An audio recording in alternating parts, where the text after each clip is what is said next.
Hello, everybody, and welcome to the Pixel Classroom podcast here today. I like to have everybody join us on this kind of wherever you are, probably a little cold area. Of course, I am your host, Ryan Reed, business and technology teacher, as well as finally a certified instructional coach. Finally certified. We'll see how much I'll apply with that coming up, though. If you ask some of my coworkers, I'm doing the job anyhow. But I got a great episode here for this episode of the Pixel Classroom podcast. She is actually a returning guest. She is a former culinary arts teacher, instructional technologist, as well as instructional coach. She's a very good friend of mine. I mean, her and I have luckily been able to meet many times in person and do little areas too.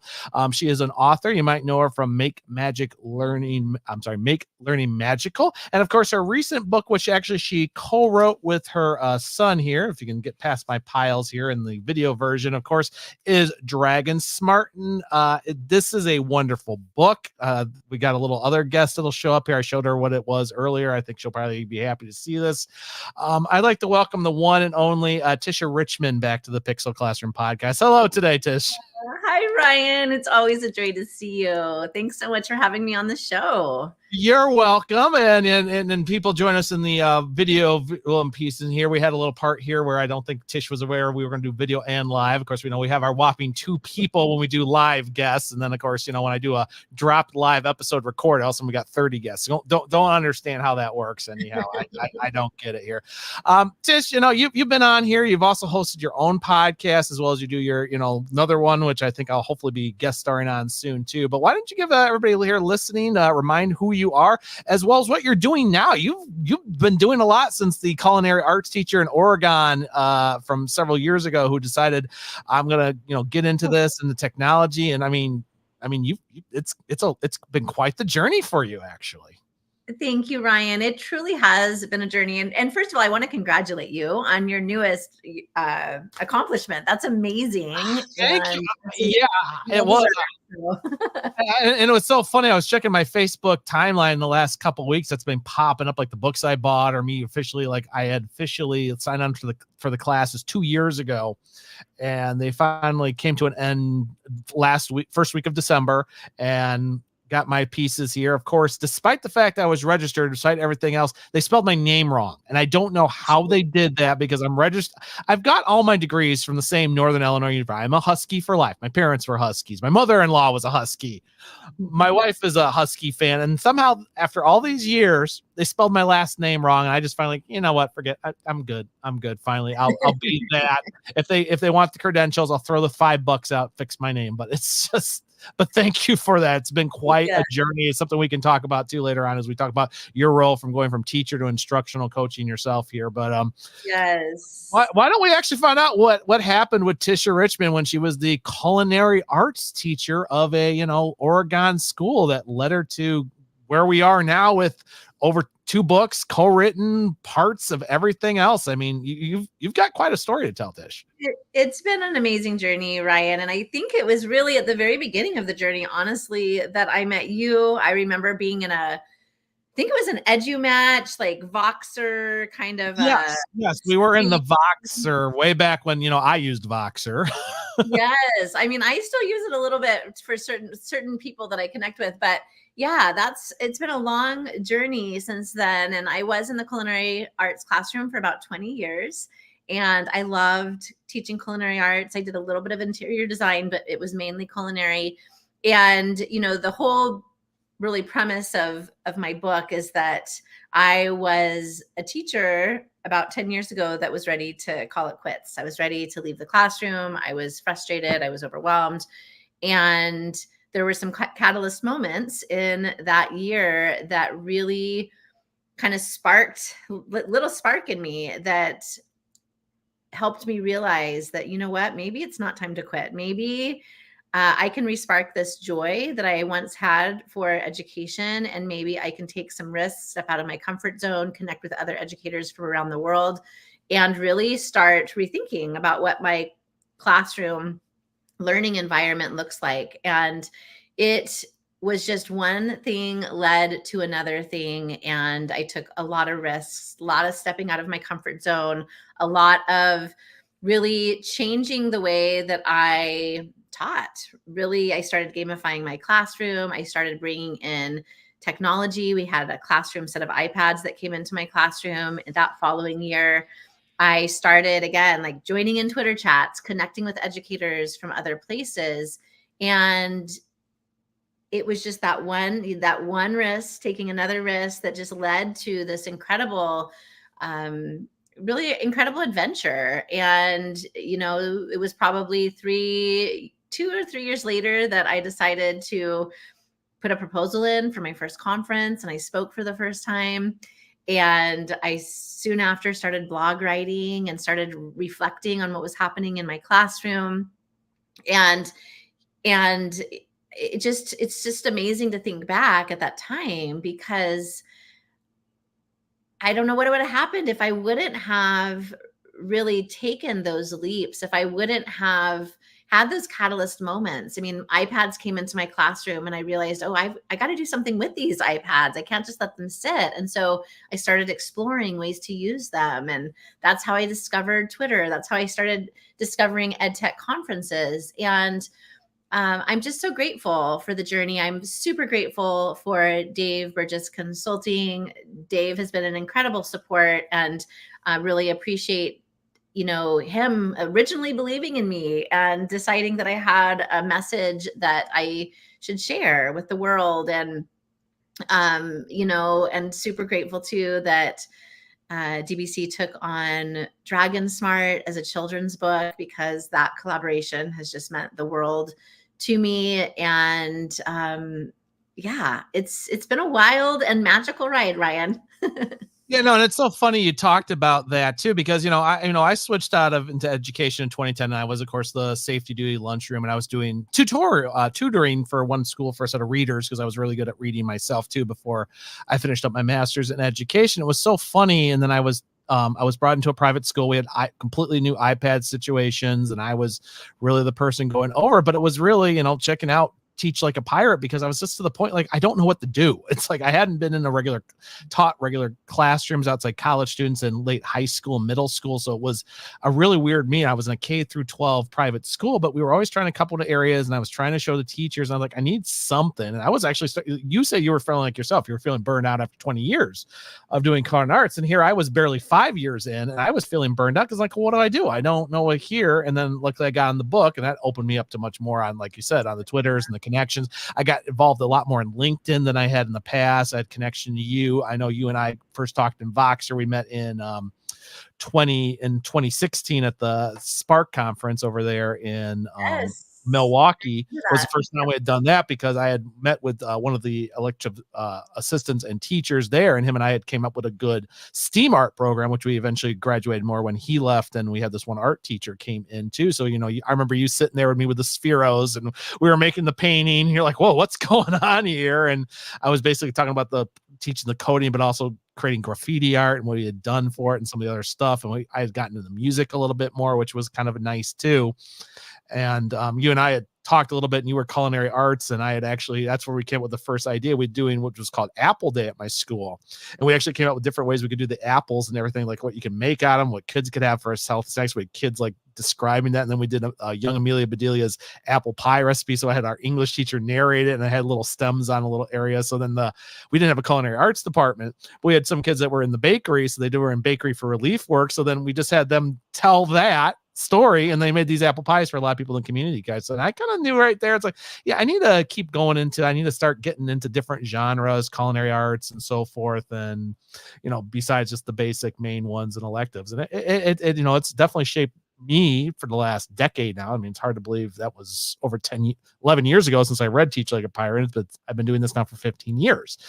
And I've been everywhere, from junior administrating to teacher to community leader and here now change of things, and coming up probably with another career change in the next few months depending on things. But it's been very interesting. I mean, same thing here. I mean, here you are, I think when you originally were writing Make Learning Magical, you're kind of like, what am I going to write? But, you've gotten quite a lot of stories. You've done a lot of stuff with your culinary arts before you moved into instructional tech. So how did that book come alive, and how did you bring all those years of culinary arts into something that, as I told you before that we started recording, my own coworker, Kirsten Yargis, is using. She's looking forward to meeting you in a few weeks at a conference. But, what led to all that? Because some people don't think technology. Some people think, oh yeah, technology, culinary arts, it makes sense. But the fact that you brought it to another level, using everything from math to English to even history, and of course gamification being the big one, which I've been a big guy of for many years. But how did you bring all that together? Right. Well, when I really started reflecting on why I was burnout, why I was wanting to leave education, I realized that I was kind of going through the motions. I had been doing the same thing for a long time. I was dialed in. I had all the lessons. I probably could have taught them in my sleep. Students were fairly engaged, but I didn't have any excitement for what I was doing anymore. And I really think that I had become stagnant. And so when I brought those iPads in, it really forced me to rethink what learning could look like, because I didn't know how to use iPads in the classroom. I had my own iPad at home, but bringing it into learning was a totally different ball game. And so when I started really looking at what people were doing with technology, I was mind blown, because I thought, wow, like how did I not know all of these things existed? How did I not know that these apps existed before and these platforms? And so I started exploring and really thinking about, okay, how am I teaching my class, and how can I change it up so that I can really start creating an environment where students aren't just engaged, they're really empowered learners. It's a more collaborative environment, because culinary is very collaborative in that students are working in groups, they're working in kitchens. And so I wanted it to be more collaborative than it had been, and really get students working together. And not only that, but I wanted them to be able to really begin creating and sparking their curiosity. And so I kind of started exploring all of these things. And really, the book, Magical, is an acronym. So the Magical is broken down into magical beginnings or memorable beginnings, authenticity and agency, gamified experiences, innovation, creativity, collaboration, and curiosity, authentic audience, and legacy. And so, because those were really the components that I realized as my classroom began to shift, and as my joy continued to grow, and I saw that grow in my students as well, I had to really think about, okay, well, what happened? What were the different components that changed my classroom from one where I was maybe a stagnant kind of teacher, students going through the motions, I'm going through the motions, to a classroom that really became, to me, magical. And so, that is what the book really shares, is really how I sparked that joy, and then how each one of those letters of magical really helped to create this incredible learning experience for students, and also really helped me enjoy teaching more than I'd ever enjoyed it before.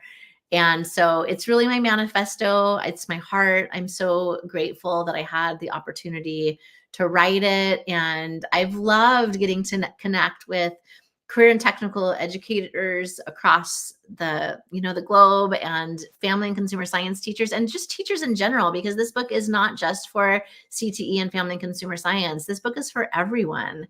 And so it's been really fun to just see how people have resonated with the message and really been able to apply each of those letters of magical to their own, learning setting. Yeah, and it really has. I mean, I've used a lot of pieces from you. I mean, I had set up for marketing about them doing their own food truck races, which we, you were luckily on my phone FaceTime to see the first couple ones. I think the second one was probably the best one we did. That was just before COVID and everything else. And we were able to continue working with different materials and stuff for fundraisers before. Unfortunately, during the sanitation codes and stuff, we couldn't really run it out since we had no culinary arts. But my own, my current district, my current teacher, she's been able to run around with that exact idea with figuring out the secret ingredient, doing the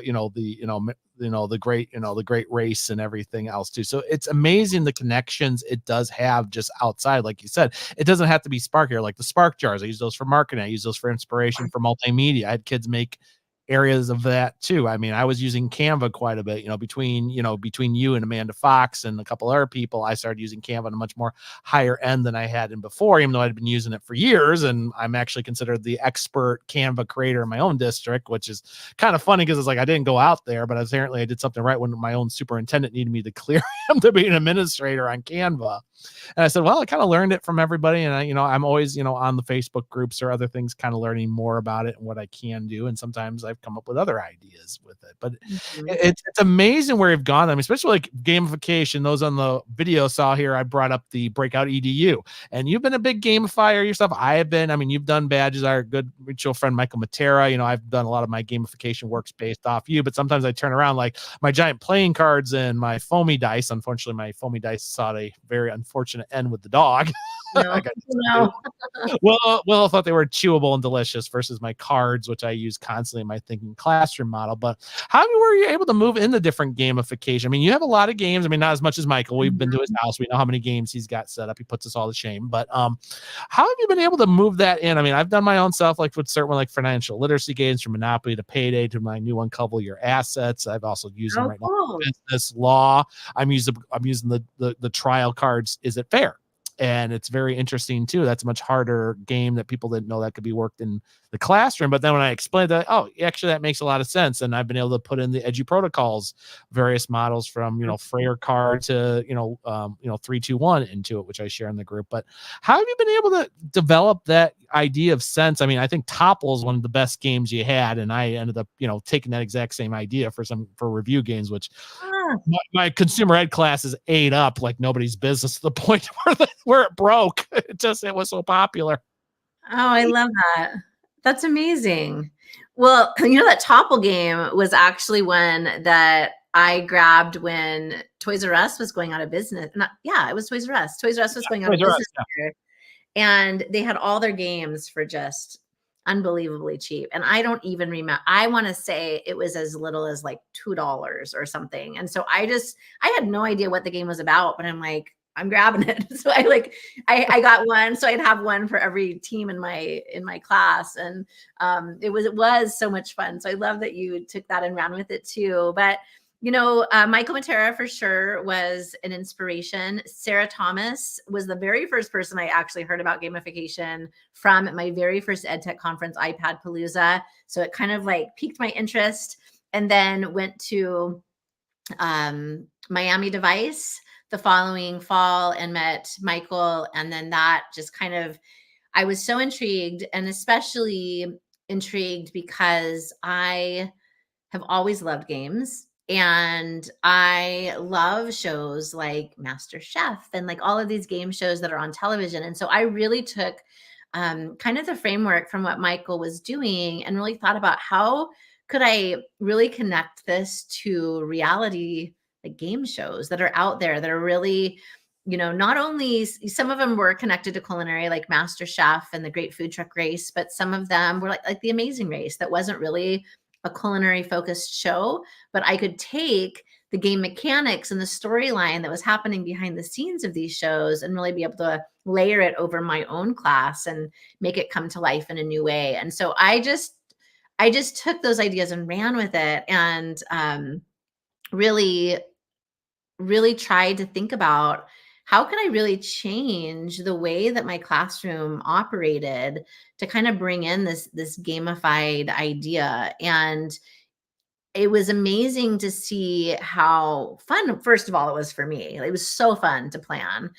And it was really cool just to see how students engaged and interacted with it. And I really started bringing my students into kind of that planning too, and really taking ideas from my students and allowing myself to be okay without really having everything figured out, and letting my students come on that journey with me, and figuring out things together. And it was trial and error, and it started out small and it grew over time, but really started to embrace this concept because I really saw a difference happening in my classroom with the way that students were learning and how they were collaborating with each other. They were wanting to be they were wanting to work together where maybe before they weren't. And so I've loved the gamification journey, and really thinking about how not only can you gamify like an entire class, but how can you just bring games into learning and take those games that you see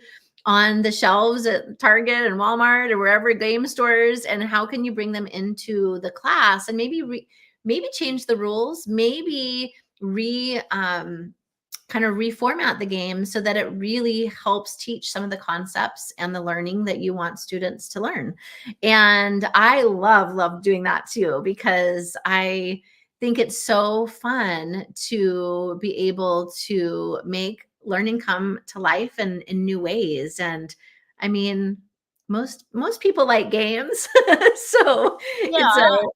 Well, and it's like me right here. I'm just starting my business banking unit this coming Wednesday. And what we're just going to do is go over the basics, but I'm going to have them play Payday, where it's like you're given a certain amount of money. There's lottery, there's check, because we're doing a randomization with Kids Bank. That is one thing, which is a great introduction here. And then I'm going to have them create a personal check. And even though, like I said, choke writing is slowly go away, it is good way you personalize. There's still cashier's checks, there's still company checks. So it's really kind of getting them into that idea. But, taking the Payday and kind of getting the where you have random where, you have to pay an extra bill or something comes to May, really does engage the students. And then I would wrap it up with my final unit, which is investments. And like I said, as much as I don't go into huge details of it, it wraps up with a game of Monopoly. And I basically go through Monopoly because it feels the same comment, the investments, the gambles, the chances, and so forth. We even have Cheaters Edition, where it's like, now let's look at the ethicals parts of that too. So it's like I'll divide the different groups, and even students that are not as engaged or will be doing with, they get really into the game, and they really get into it. And believe it or not, it's one of the few times too, it's like, oh no, I want you to pull out your phone and talk about what you're talking about in the game, because they're actually, engaged, and it's kind of their areas. It works without getting too distracting. But yeah, I found out gamification works good. I mean, your Topple game, because after mine broke, I was like, what am I going to do with this? And I had done some online tutoring with some younger students with languages. And I would used to take I had these little magnets I got off Amazon on a little magnetic whiteboard. And I finally said, wait a minute, why don't I take the vocab words? I can put it in my Quizlet on my phone. I can put everybody in groups. I can each one of them buzzers. So I would divide the class into four groups, and we do it at random, and it worked really well. And they would have to buzz when they got the answer and everything. I just said, one person's got to be the answerer, and then one person. Then what they had to do, they had to unscramble a letter, kind of like Hangman. But basically, I would have it to where I would put the first couple letters, and then they would have to ask later on, like, well, are there any of this in this word? And we do it. And then the more main big words we would find out, the more higher that group would. So the group would get 1 point if they answered correctly. And then if they got the bonus word, they would get 5 points. And we kind of did that. And I mean, it worked out really good, but it would be like about 15-20 minutes. But finally, it's like, okay, this is kind of moved to where it is. But it got them up and moving. It got them working on collaboration. It works good. And some classes it worked better in, some it worked okay in, other ones where it's like, as they say, I did everything possible, and they didn't want to play games. It just did not work. Didn't matter if it was Kahoot, Gimkit, or even quizzes. Like even if there was candy reward, they're like, whatever. They were just moving on. So it's like it changed the engagement, but it did help me develop pieces like that. And unfortunately, my Topple game's long gone now. Yeah. Well, I think you brought up a really good point, Ryan, is that every class is different. And every class, sometimes you have to adjust things. And sometimes students are really into what you're doing and your approach. And sometimes maybe they're not. And so what I would find I would do is I would really look at how my students were engaging in my class, and I would make adjustments accordingly. And so if I had one particular year where I had gamified my class, and one of my students was just very, very intellectual, like just really an intellectual student, and was really did not even have to study for any of the tests that I had, like just was acing everything. And so I changed up the game for that and added a component that I knew based on knowing this kid that he would get it motivated by. And that change completely shifted for that kid. And the kid it wasn't like he was not liking the game, but he wasn't excited about it like other Mhm. students were. And so I had to add in a component that I knew he could get excited about, and he did. And he totally changed the way that he engaged in my class. And so I think that that's a really important thing to note and to really think about. And another reason why relationships are so important, as you're getting to know your kids, you start learning, okay, like, what do they need to really excel, and how can I bring out their strengths and the things that their unique skills and talents. And it's not perfect, and believe me, I did not always get it right. Yeah. But I think that it's every class is different. Every dynamic is going to um, change sometimes the way that you have to approach it. Yeah, I have to. And speaking of change of approach, I mean, you did the same thing, which led to me finally getting my act gear with the podcast. Here I am, almost coming up close to hard to believe, almost 185 episodes here. But you moved back then yourself into the podcast world, so you got your own started with Make Learning Magical, and then of course you got Joy now, the Joy podcast, which I'm hoping I'll be on there one of these days. But what made you then start doing that? Because I mean, you left there, you did teaching, you went to instructional coaching. Now you book writing, website. Now you're podcasting and you're speaking. How has that journey been for you? Yeah, the podcasting has been amazing, and I feel like it's taken eh, different forms as I've gone through the journey based on how busy and crazy my life is at the time. And I started with the Make Learning Magical podcast, like you said, and really that was prompted by Adam Welcome. I saw him; he came to town for another speaking event that was in my area, and I met with him, and we were talking about podcasting. He's like, "You should just start it. Just start it." Just kind of in a typical Adam Welcome Oh, form.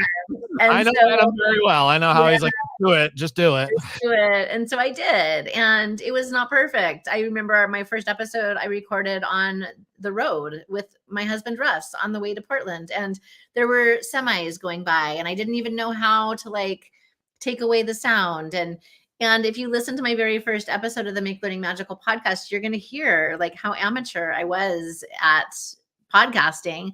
But I love that. I love that I started by just jumping in, and then over time I got better. And I'm not saying I'm an amazing podcaster, but I definitely have improved since that first episode.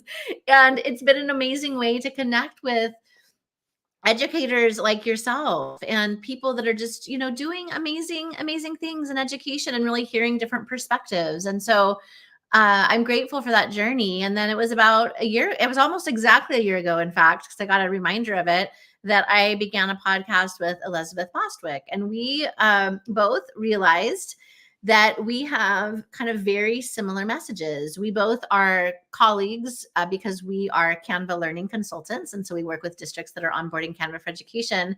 And so we got to know each other a little bit better. And we're like, you know what?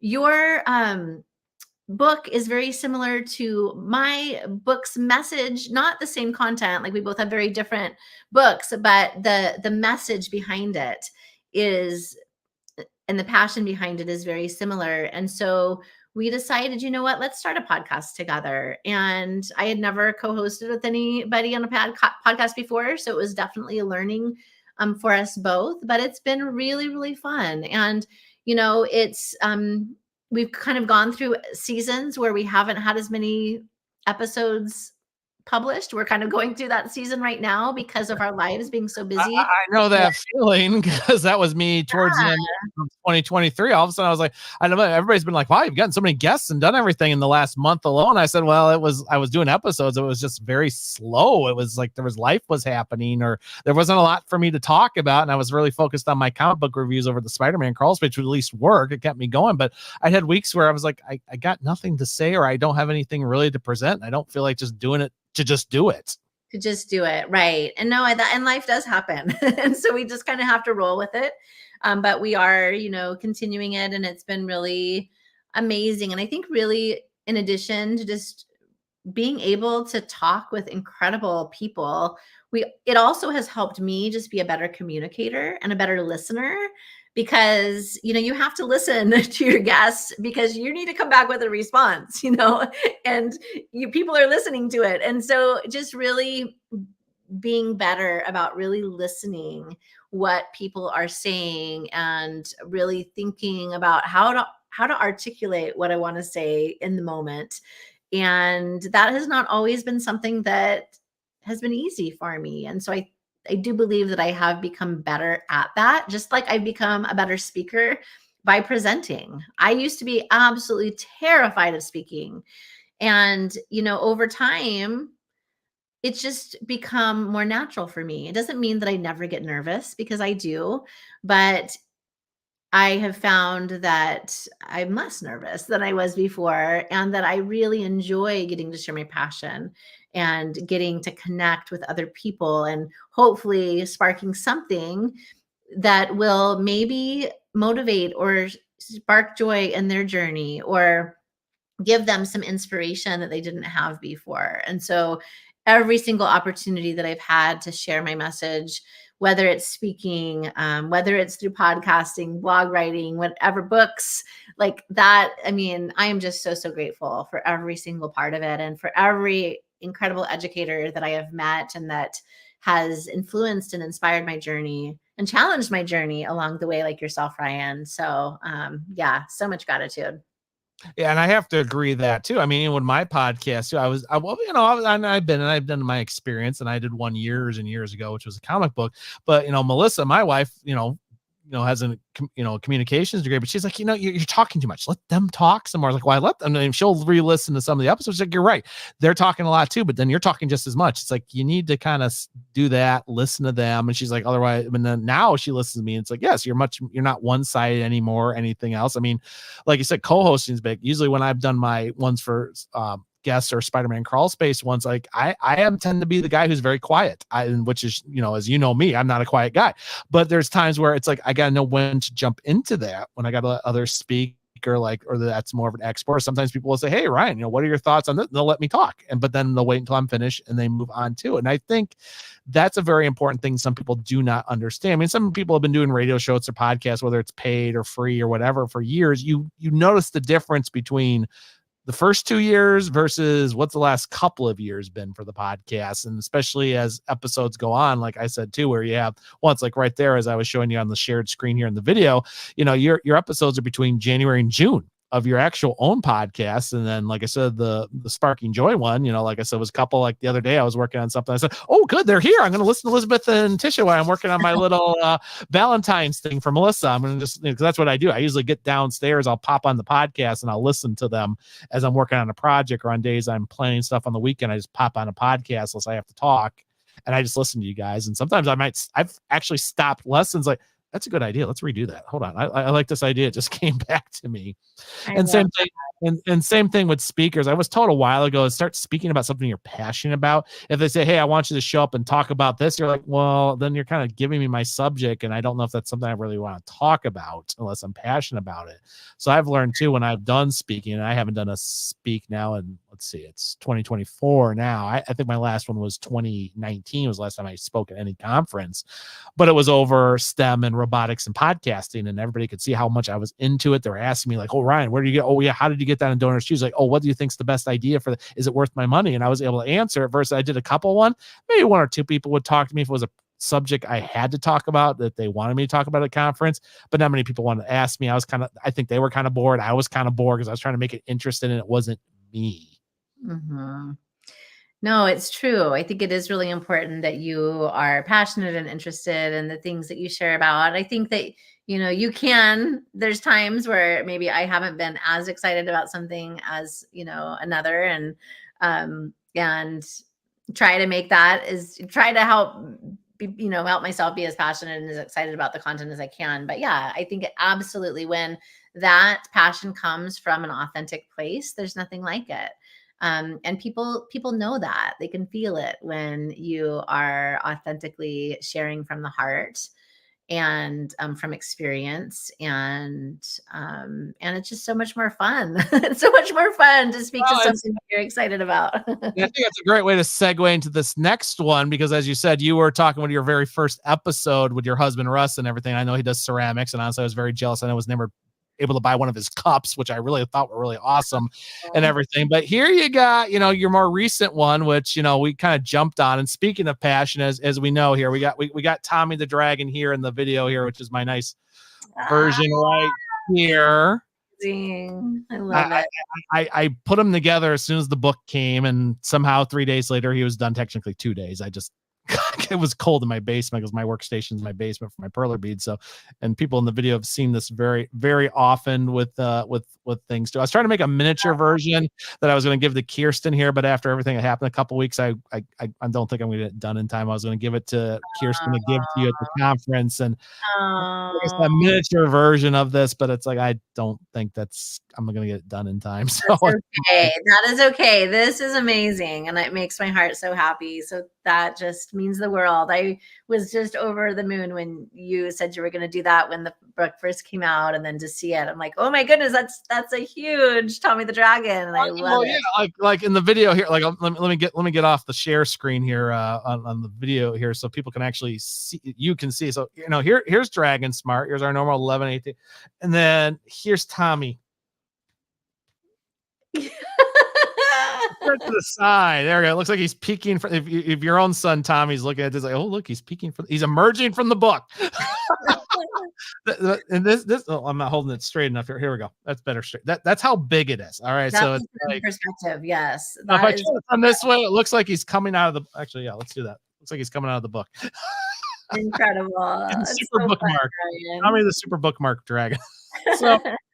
So what went into this work? I mean, because like I said, I know Tommy's in graphic design, he's quite an artist too. I mean, your own daughter's got her other skills too. But what really went into creating Dragon Smart? Because you don't hear that very often. Usually, collaborators tend to be like between wife and husband, or brother and sister, or X, Y, and Z and everything. I mean, I always Dotson's, Todd and Sarah Dotson, the comic book artists. Todd's the penciler. His wife Sarah is the artist. It's a beautiful, even if it's a horrible comic, it's just beautiful to look at. But they collaborate that because they just synergy that ways. But what went into Dragon Smart, and how did you do the collaborations here? Because I don't think I know the bow tie was always constant with Tommy in the story here, because of Tom's own things with bow ties. But exactly what went into the design and stuff and the creation of Dragon Smart here. If I could flip up the pages. Right. So this book is totally, both books are my heart,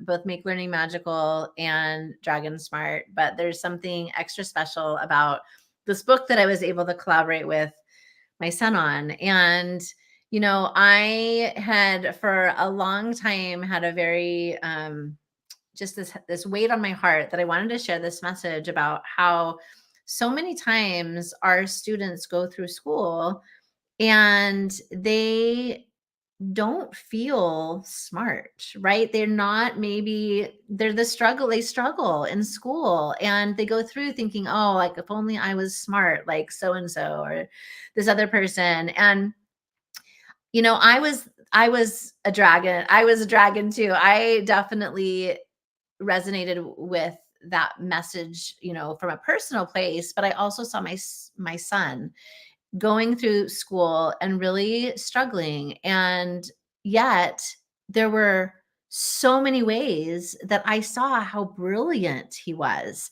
And he didn't see it in himself. He didn't see himself as smart. And it just broke my heart. It's one thing when you see that in yourself, like you've had that experience, but when you see it in your own kids, it's just heart crushing. And so I just really wanted to share this message. And not only was it my son, it was so many students that I had over the course of my years teaching culinary that also were Dragon Smart. They might have really struggled in school, but I saw all this brilliance in them. And I knew that they would go on to be really successful. And so one week, there was a moment where my husband had seen a former student's dad out in the community, and he was one of these Dragon Smart kids. And my husband came home with an incredible story about how this former student was just just super successful in life. And I was like, this is it. Like, this is the story I want to tell, because there's so many kids out there that really struggle and go through school and then sometimes through life not ever feeling smart, and yet they are. And so I sat down and I wrote this story one night, and I called my son and I said, I just want to read this story to you. And so he actually said, call me in the morning, Mom, it's too late here in New York. And so I did. And I called him in the morning and I read it to him, and he says, Mom, I love it. And I said, Tommy, I said, you can tell by reading this story or listening to this story that it's inspired by you. And I can't think of anyone that would want to illustrate this book more than you. And yet I knew that he'd never illustrated before. He is not a graphic design background. He just is very artistic and creative, but he had never done any type of illustrations before. And he'd done some fashion renderings because he's always been really interested in fashion, but not really ones that he would show anyone else. He had his own little book of drawings that he would do, and I really hadn't seen many of them. And so he said yes. Like, when I asked him if he would be the one that would like help make the story come to life, he said yes. And I was absolutely, like, I think shocked partly, and just overjoyed. And so we just started on this journey of like, okay, well, let's do this thing. Let's put together a book proposal, and let's come up with some characters for these dragons. And he did. And we were just, beside ourselves when DBC said that they wanted to take on the project. And I was just like so happy for my son. So, because for him to be able to say, first of all, yes to this really scary thing, and then be able to put together these characters that just made this story come to life in such a special way. And then be able to get accepted to write this book, like all of it was just more than I could handle. It was just the most amazing thing. And, I will tell you, Ryan, that the book writing journey was not an easy one. Like especially the illustration journey, because he had to teach himself. He was on YouTube. He was finding tutorials on how to use Procreate. Like, he was having to refine. Went back and forth with the editing team. It was not a smooth road by any stretch of the imagination. But what I was so proud of Tommy was that he never gave up. Like, he just kept going and going. There was one point where he had drawn dragon characters for all of the characters in this book.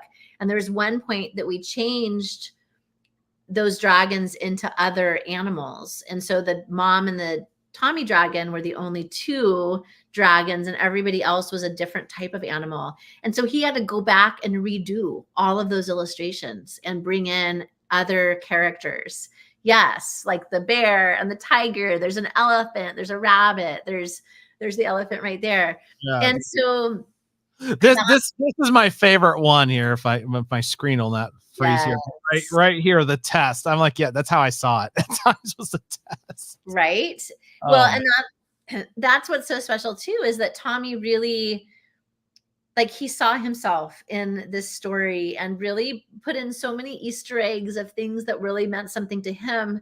And really, even with the characters, there's certain friends that he had in mind in the characters that he drew. The mom is like, I love it so much. The mom that he created for me. And I'm just so incredibly proud of him.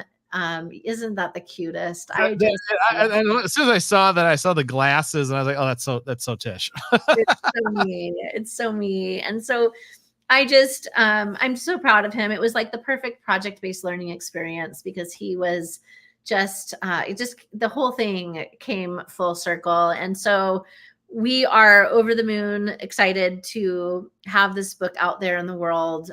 We have had some author events together that we were in Arizona together doing a book signing event. We were in New York.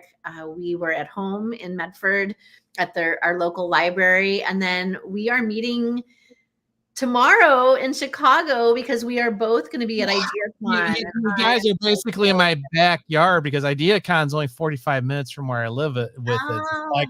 It's like we have a new office, but I just take 23, you can jump right on 90 there in Marengo, and you just take it right there. You're 45 minutes later in Schaumburg. And I just said, yeah, I mean, I'm going to be gone Thursday, which we talked about, but also my next day off is the 1st because that's my birthday. I decided to take a personal day with everything going on with me. But I just went, why are they going to be in town? Why can't I get the time? Oh, shoot. Like, why can't I? Then I heard like 2 other people, but like I thought it would be great. And I could have brought Tommy, my version, the Perlers here. We could have done like a special quick little live cast really quick on the podcast and just talked about that. I thought it would be really kind of fun and just be like, look, we're the pixel dragon. And that would have been so fun, Ryan. Yeah, so it didn't quite work out that way. Yeah, I know. Well, there'll be another time. I'm sure there'll be another time. But I think that was a good way where you talked about the illustration and everything. Like when I did my 2 books with My Life as a Comic Book Reader and for Small Hope was I didn't really have to do too much with them. I mean, Natasha, who was my freelance artist, and I got in communication with her on Fiverr, there was very rarely did she ever had to change everything. It was the dialogue that was always the hard thing, but it's like I told her and she knew what to do.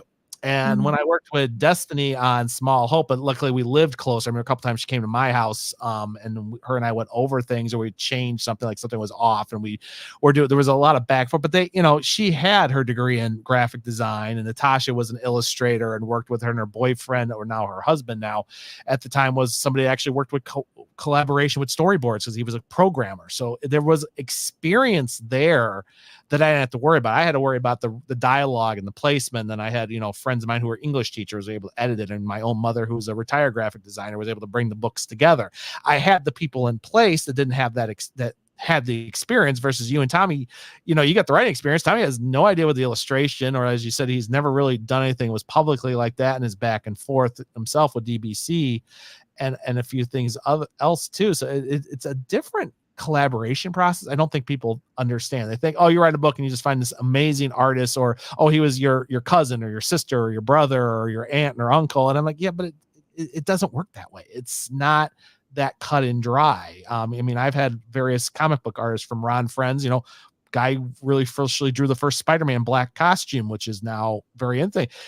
He had to do a lot of self-talking. He learned a lot being on his dad's paper company all those years ago. George Perez, who passed away a couple years ago from cancer, self-taught. And they said he'd never make it in the business. And he ended up being some of the biggest things of the 80s and 90s, despite all that, and being self-taught. It's interesting what that is. And I don't think people understand the work and the process that goes through that. I think Tommy did a fantastic job doing this, but I could understand. I'm like, I got a feeling this is as they say, it's his first rodeo. So it was quite the process. But tell him that he did an incredible job. And Melissa has read the story to the kids, and the kids loved it. I've given them copies of my book and other books that you've done. I Want to Be a Lot, all the other ones from DBC, and the kids fall over it, and they don't understand the process of it, but they love the story. They love the message. Yes. Yeah. No, absolutely. You're 100% right, Ryan. And it was an incredible process, but I think he is going to be so much better for it, and just the perseverance, the resilience, all of that.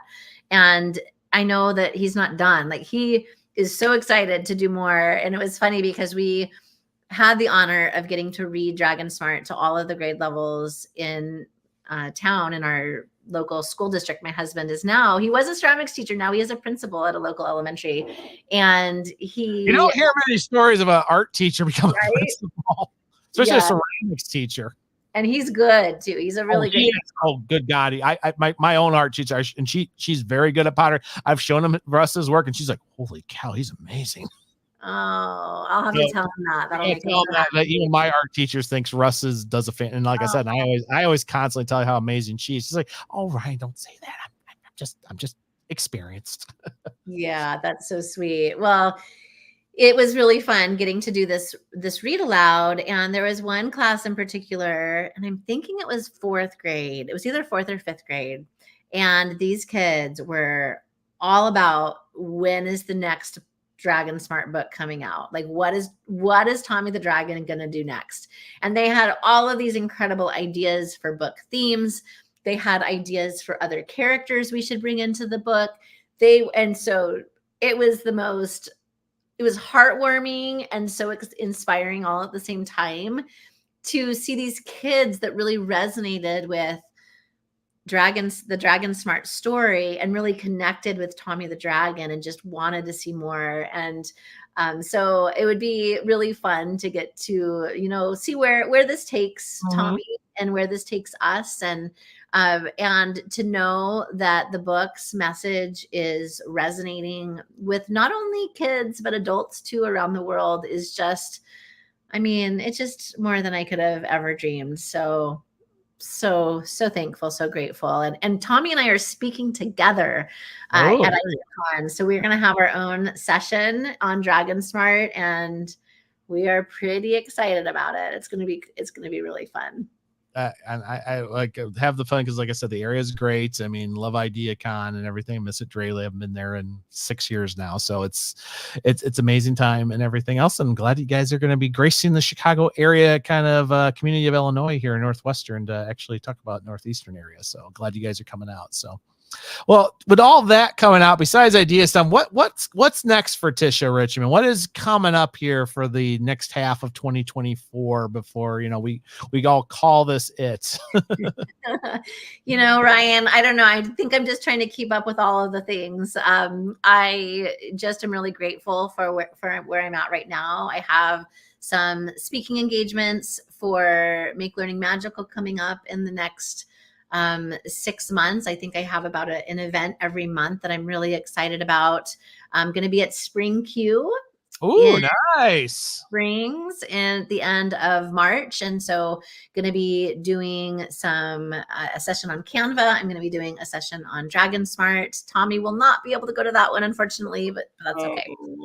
And just kind of keeping going and hoping to, not drop any balls. Hopefully not. And like I said, keep it going too. So, but yeah, Tisha, I want to thank you for all everything. You've been an inspiration and everything these last few years and everything. And it's just great listening to you too and do the podcast as well, seeing everything that's come on from Dragon Smart, Magic Learning, and everything. It's just, and of course, Canva, of course, like remember as soon as you did that too, I was like, oh, it has this thing with pencil. And I was like, I throw the kids were like, Dr. Reed, this is amazing. Let's do it some more. Let's see what other drawings we can do there. Yeah. So you always keep an eye on Canva too. And it's just always, everybody always goes like, go talk to Ryan. He's the Canva guy. I'm like, well, I'm the Canva guy around here. Let's talk about the other Canva people. So Ryan, I don't know if you know that I also collaborated with John Crippo and Marlena on the Edge of Protocols companion guide for book 1. So that is also something. It's not out as a tangible book. It is an ebook, but yes. All of the templates for the book 1, and there's some extra ones in there as well, are in the Edge of Protocols companion guide, which you also can find on Amazon.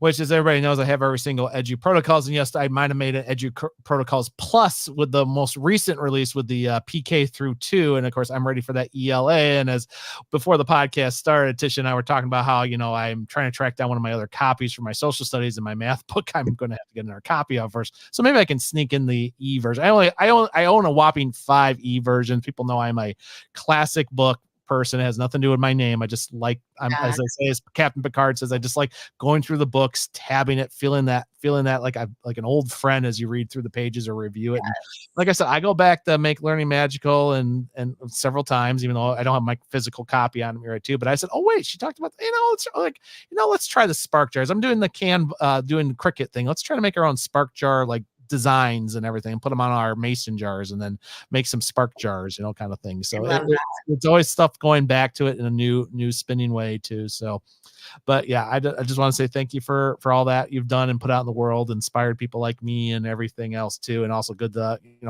days going by. As Tisha knows, I've been going through a lot in the last couple of months here. So it's been kind of nice to listen to Spark Joy. Just say, oh, that's looking inspiring. I want to go play with Canva. Let's go. Oh, drawing. Let's do it. Oh, AI time. Let's go. I love it. Well, Ryan, thank you for being an incredible support to me over the years. Honestly, it really means a lot. And you are an inspiration to me and so many others too. So I hope you know what a difference you're making in this world and in education, because it's significant. Thank you. And my plan is, no matter where I'm going to go in the next few months, is to try to continue doing that myself too, for things too, because I find out I best done when I'm doing creative, and best when I'm having the students learn from that. And like you said, sometimes it doesn't go absolutely amazing. Sometimes it completely falls flat, and I just try again and everything else. And sometimes I've been very surprised, like, oh, this worked. Hey, maybe there's something here, but could be a little better. Maybe.